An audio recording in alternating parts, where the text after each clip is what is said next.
Oke, kembali lagi di video saya untuk pembahasan kali ini adalah mengenai indikator asam basa ya. Oke, jadi gini, indikator asam basa itu adalah suatu alat yang bisa menunjukkan ini tuh asam atau basa gitu ya senyawanya ya. Nah, untuk indikator asam basa yang saya jelaskan ini indikator yang bisa mendeteksi asam basa dalam bentuk senyawa yang berupa larutan ya. Oke. Jadi untuk yang pertama adalah yang lebih mudah dan banyak yang kita temui ya, dan harganya murah, itu namanya lakmus ya. Nah, kertas lakmus itu dibagi dua, ada lakmus merah dan lakmus biru. Nah, uh, lakmus ini kerjanya itu berlawanan ya. Jadi kalau lakmus merah itu untuk mendeteksi adanya basa biasanya ya. Jadi kalau misalkan lakmus merah dicelupin ke senyawa basa itu dia berwarna biru, berubah ya. Karena nanti ada reaksi ini. Ini misalkan lakmus merah ya. Oke. Dia ketika apa sih namanya tuh? Dicelupkan ke basa, itu si H-nya itu lepas ya. H-nya lepas sehingga menghasilkan warna biru di sini ya. Jadi dia berubah warna biru ya. Karena si H-nya ini dia bereaksi dengan ohamin yang ada di basa ya, sehingga tersisalah warna biru lead ini ya. Lead ini jadi dia ketika dia terurai jadi lead warna biru, jadi sisanya warna biru. Nah, kalau misalkan lakmus biru dicelupkan ke ke larutan asam, jadi kesetimbangan itu bergeser ke arah kiri. Ya, kalau tadi kan ke kanan, kalau sekarang ke kiri. Ya, karena si hidrogennya bertambah, maka dia bergeser ke yang warna merah. Jadi H lead ini dia menunjukkan bahwa senyawa yang ada di kertas lakmus ini ketika dia ditambah H+, dia akan bergeser ke warna merah. Kalau lead doang nggak pakai H, dia warna biru ya. Nah, jadi itulah yang menunjukkan kenapa kertas lakmus tuh bisa berubah warna ya. Jadi ada perubahan kesetimbangan, pergeseran kesetimbangan ya dari ion hidrogen. Gitu. Kalau saya ulangi ya, kalau lakmus biru, misalkan saya punya lakmus merah ya, dicelupkan ke dalam senyawa yang warna biru. Nah, senyawa yang ada di kertas lakmus itu yang memberikan warna itu bergeser ke kanan. Kenapa? Karena si H-nya, hidrogennya itu dia bereaksi dengan H-nya itu kan bereaksi dengan ion ohamin sehingga dia berkurang, maka bergeser ke kanan.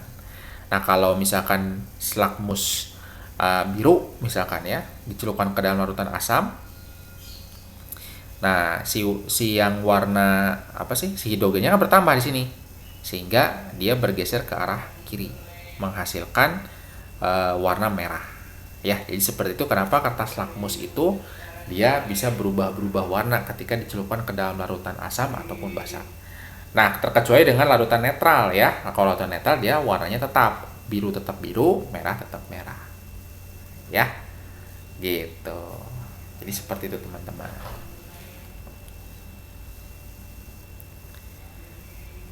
Nah, yang kedua, tadi kan pakai kertas lakmus. Nah, sekarang kita menggunakan namanya pH indikator ya.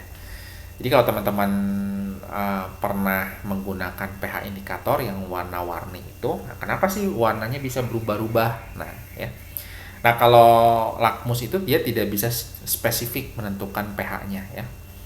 Jadi kalau misalkan lakmus itu kan simple ya. Jadi kalau misalkan ini asam, berarti pH-nya lebih kecil 7. Tapi kalau misalkan ini basa karena berubah jadi warna biru, berarti pH-nya lebih besar dari 7. Seperti itu teman-teman ya.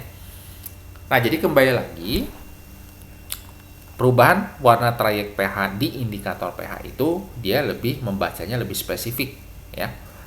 Nah, karena di situ ada kalian kalau misalkan lihat tabel pH-nya itu ya, dia warna-warni, dia cocokin misalkan perubahan warna.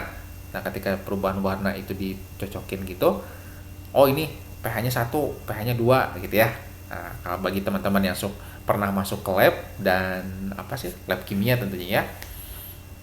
atau biologi. Nah, kalau misalkan disuruh ngecek pH, pasti teman-teman udah familiar terhadap itu ya. Nah, ini perubahan warnanya, ini nama-namanya. Nah, nanti kita bisa lihat indikator pH-nya. Ini rentang tabel yang menunjukkan rentang perubahan warna dari indikator pH ya. Jadi lebih spesifik, jadi 10,1, 12,0, 3,0, 4,6, perubahan warnanya seperti ini ya. Kayak gitu. Nah, jadi kalau misalkan kita buatkan sebuah diagram ya, diagram garis. Itu kalau phenolphthalein itu dia menunjukkan rentang, kalau misalkan lebih kecil misalkan asam, nah itu ya. Nah, itu dia berapa pH berapa nih ya. Nih. Metil jingga itu untuk bisa menunjukkan pH di atas 4,4 tuh. Dia berubah warna gitu ya. Phenol red atau metil merah phenol red itu 6,4 ke bawah itu bisa menunjukkan perubahan warna, sedangkan metil merah itu bisa menunjukkan perubahan warna di atas pH 6,2. Oke, jadi sekian informasi atau materi tentang indikator dari asam basa. Semoga materi ini bermanfaat bagi kalian ya. Sampai ketemu di video saya selanjutnya.